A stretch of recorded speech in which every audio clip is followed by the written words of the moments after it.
10월 19일 말씀 묵상을 시작하겠습니다. 오늘 말씀은 이사야서 37장 1절부터 20절까지의 말씀입니다. 앞장 36장에서는 아수르 군대의 총지휘관이었던 이 랍사게가 예루살렘을 포위한 채로 최후 통첩을 하는 장면이 나왔습니다.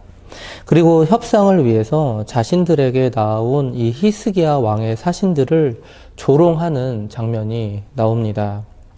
그리고 사신들이 돌아와서 이 남유다 왕 이 히스기야에게 비통한 보고를 하였습니다. 그 보고를 들은 이 히스기야 왕의 반응은 네 가지였습니다. 우리는 1절과 2절을 통해서 이 네 가지를 확인할 수가 있습니다. 1절과 2절입니다.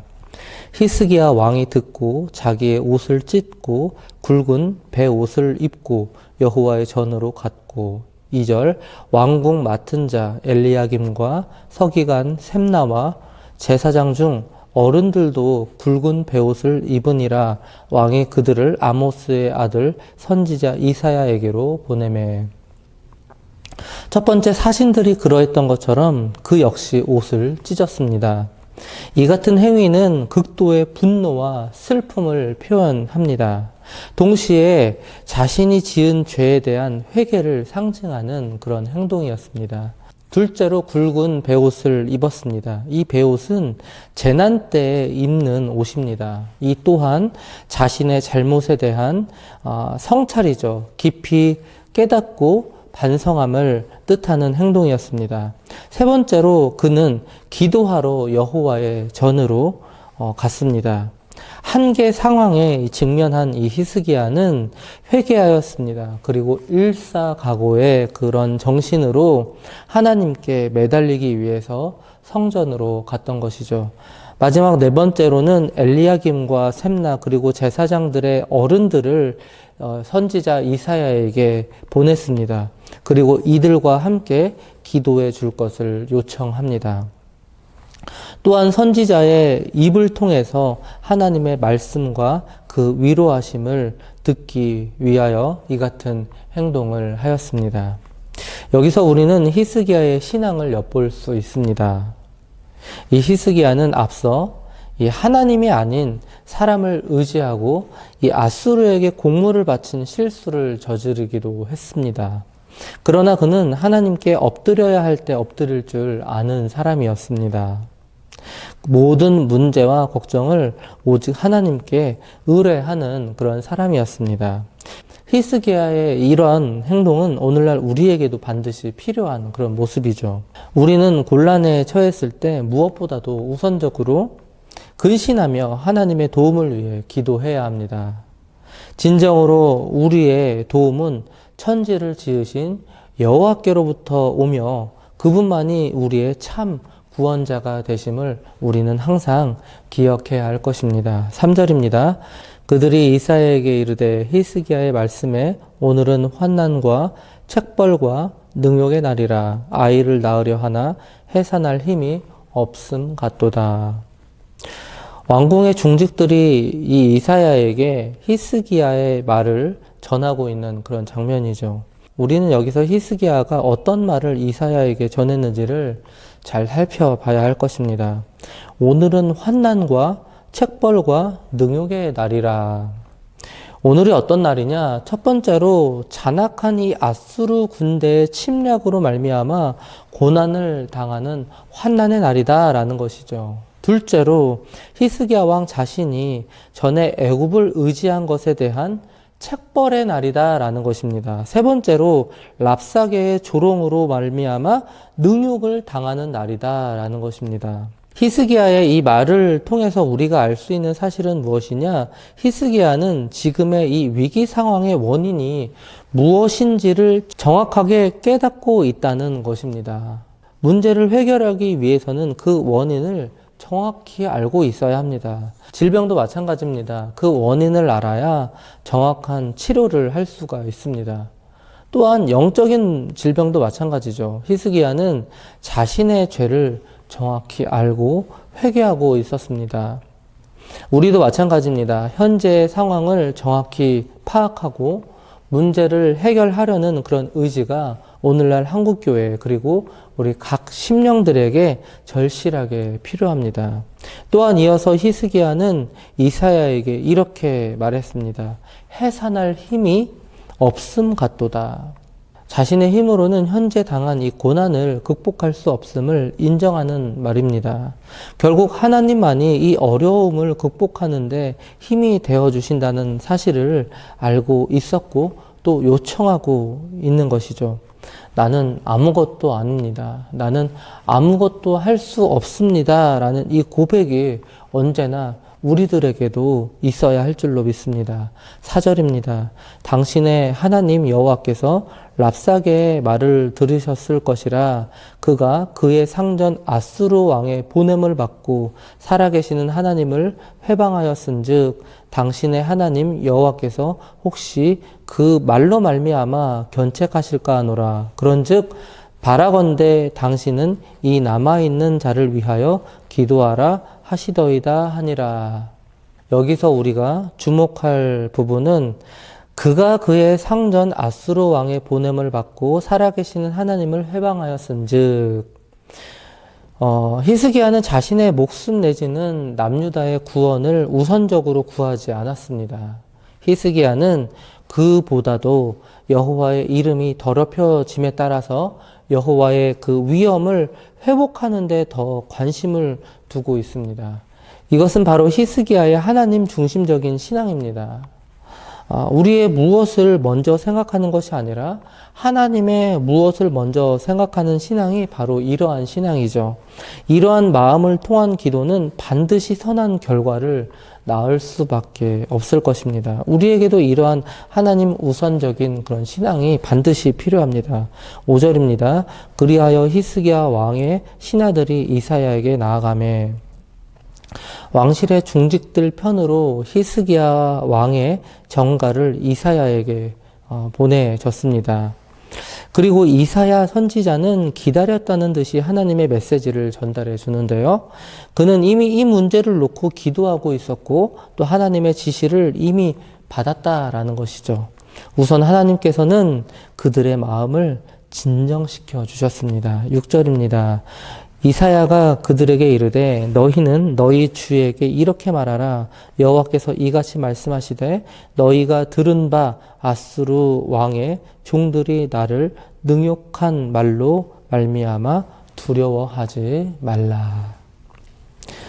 하나님은 참 사랑의 하나님이시죠. 두려워하지 말라. 당신들의 이 백성들에게 참된 위로와 평안을 가장 먼저 이렇게 허락해 주고 계십니다. 7절입니다.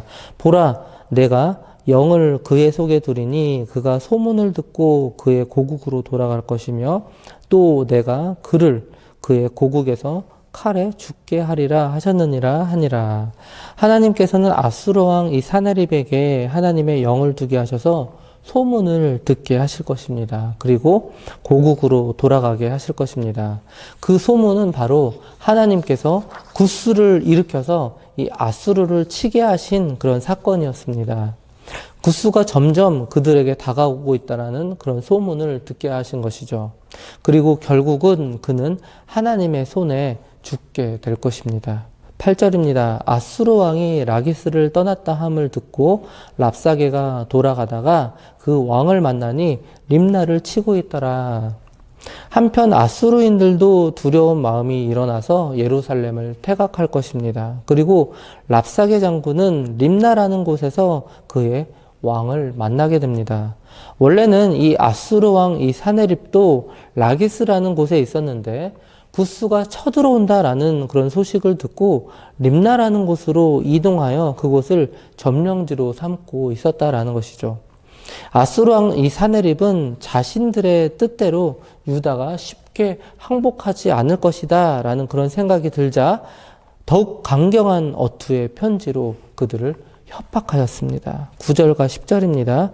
그때 아수르 왕이 구스 왕 디르하가의 일에 관하여 들은즉 사람들이 이르기를 그가 나와서 왕과 싸우려 한다 하는지라. 이 말을 듣고 사자들을 히스기야에게 보내며 이르되 너희는 유다의 히스기야 왕에게 이같이 말하여 이르기를 너는 내가 신뢰하는 하나님이 예루살렘이 아수르 왕의 손에 넘어가지 아니하리라 하는 말에 속지 말라.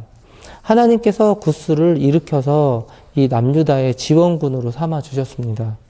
아마도 사네립은 이 구스 왕 디르하가가 남유다에 도착하기 전에 먼저 이 남유다의 항복을 받아내려는 그런 의도가 강했던 것 같아요. 그래서 더 강력하게 협박 편지를 이 예루살렘에 보내고 있었습니다. 그러나 그 협박 뒤에는 실상 매우 초조한 상태라는 것을 우리는 알 수가 있습니다. 그 협박 편지의 내용은 계속해서 이어지는데요. 11절부터 13절까지입니다.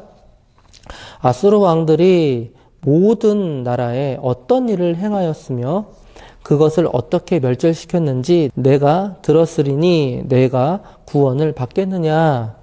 나의 조상들이 멸하신 열방 고산과 하란과 레셉과 및 들라살에 있는 에덴 자손을 그 나라들의 신들이 건졌더냐. 하맛 왕과 아르밧 왕과 스발 와임 성의 왕과 헤나 왕과 이와 왕이 어디 있느냐 하라 하였더라.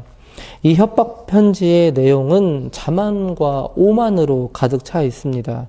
사실 그 내용이 별로 중요하진 않는데요. 여기서 우리가 얻는 메시지는 분명히 있습니다. 그것이 무엇이냐? 악인들은 그 종말이 가까우면 가까울수록 더욱더 미쳐 날뛸 수밖에 없다라는 사실입니다. 마지막 발버둥이죠. 이들은 더욱더 광분하여서 때로는 협박하고요. 때로는 유혹으로 접근한다라는 것입니다. 사랑하는 성도 여러분, 성도들은 이 악인들이 광분할수록 그들의 멸망이 가까웠다라는 사실을 알아야 합니다. 반대로 우리는 더욱 두려워하기보다 오히려 우리의 구원이 더욱더 가까이 왔구나라는 사실을 우리는 깨닫고 평안해야 한다라는 것이죠. 한편 이와 같은 협박 편지를 읽은 히스기야는 어떤 반응을 보였을까요? 그는 다시 여호와 성전에 올라갔습니다. 14절입니다. 히스기야가 그 사자들의 손에서 글을 받아보고 여호와의 전에 올라가서 그 글을 여호와 앞에 펴놓고 여호와께 기도하여 이르되. 사랑하는 성도 여러분, 여러분에게 문제가 생길 때 가장 먼저 떠오르는 대상이 누구인가요? 가족인가요? 아니면 친구인가요? 아니면 직장 동료인가요? 여기저기 도움을 요청해보고 안 되면 그제야 생각나는 분이 혹시 하나님은 아니신가요? 아니면 가장 먼저 주님을 떠올리며 그분 앞에 무릎으로 나아가시나요? 사랑하는 성도 여러분, 히스기야도 전에는 분명 사람을, 눈에 보이는 사람을 먼저 의지했지만 이제는 가장 먼저 하나님을 찾았습니다. 그리고 하나님 앞에 무릎으로 기도하였습니다. 그 기도의 내용은 이렇게 시작합니다. 16절입니다. 그룹 사이에 계신 이스라엘 하나님 만군의 여호와여, 주는 천하 만국의 유일하신 하나님이시라. 주께서 천지를 만드셨나이다. 여러분, 우리는 보통 기도할 때 이렇게 시작하죠. 주님, 힘듭니다. 이것 주시고요. 저것도 주시고요. 이것을 해결해 주시고 저것을 해결해 주시면 감사하겠습니다. 물론 기도의 정답은 없죠. 그런데 이런 기도의 중심에는 나 자신이 가장 먼저 있다라는 것이에요. 내 자신을 가장 먼저 드러내는 기도라는 것입니다. 그런데 히스기야는 그렇게 기도하지 않았습니다. 우리의 기도 내용과 전혀 달랐어요. 히스기야는 가장 먼저 하나님의 존재와 그가 행하신 능력을 먼저 드러냈다라는 것입니다. 먼저 그는 여호와의 이름을 높였습니다. 한번 다시 보실까요? 그룹 사이에 계신 이스라엘 하나님 만군의 여호와여, 그리고 모든 만물과 피조물들을 다스리는 분, 곧 만군의 여호와임을 고백하고 그분을 찬양했습니다. 우리도 좀 더 성숙한 기도를 할 필요가 있습니다. 우리는 기도에 앞서서 여호와의 이름을 찬양해야 합니다. 그리고 그분이 누구인지를 이 기도하는 자 스스로가 다시 한번 인지해야 한다라는 것이죠.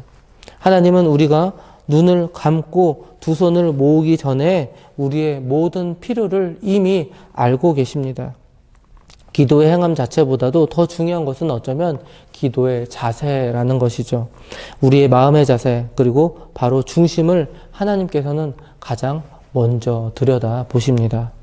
이어서 히스기야의 기도 내용을 계속해서 살펴보겠습니다. 여호와여 귀를 기울여 들으시옵소서. 여호와여 눈을 뜨고 보시옵소서. 사내립이 사람을 보내어 살아계시는 하나님을 회방한 모든 말을 들으시옵소서. 이방 우상신들은 눈이 있으나 보지 못합니다. 그리고 귀가 있으나 듣지 못합니다. 그러나 지금도 두 눈 시퍼렇게 뜨고 살아계시는 여호와 하나님께서 우리의 모든 필요를 감찰하시고 모든 우리의 간구를 듣고 계십니다. 히스기야는 지금 천지 만물을 감찰하시고 들으시는 사시는 하나님께 호소를 하고 있었습니다.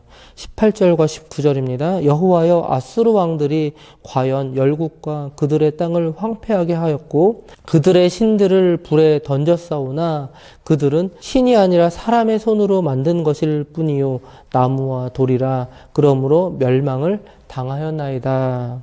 열국은 지금까지 강대한 민족 아수르에 의해서 멸망당했습니다. 주변 열국들은 아수르에 의해서 점령당했고 또한 그들이 믿는 신들마저도 불에 던짐을 당하고 파멸되었습니다.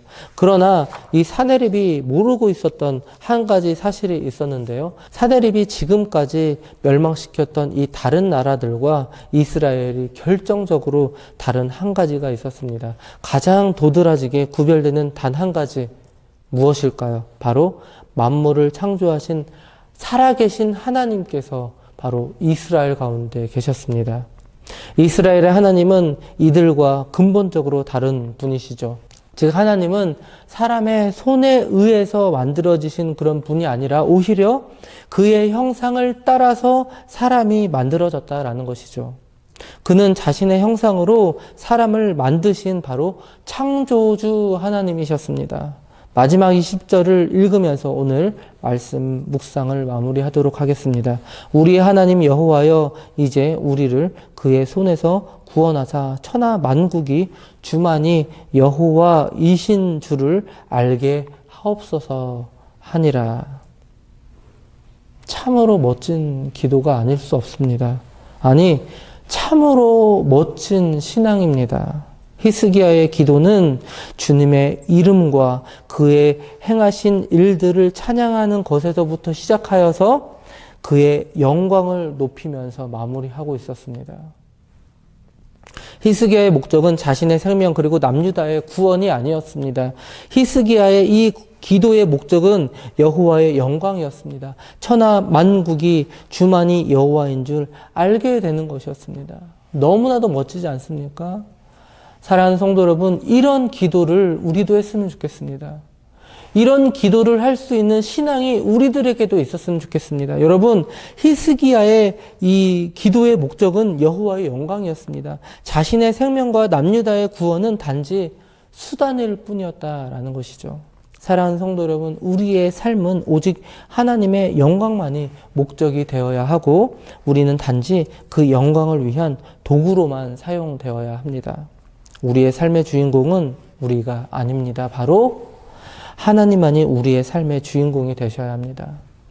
우리는 단지 그 주인공을 돋보이도록 하는 조연 또는 엑스트라일 뿐이라는 것이죠. 오늘 하루도 우리의 소유보다 하나님의 영광에 더 초점을 두었으면 좋겠습니다.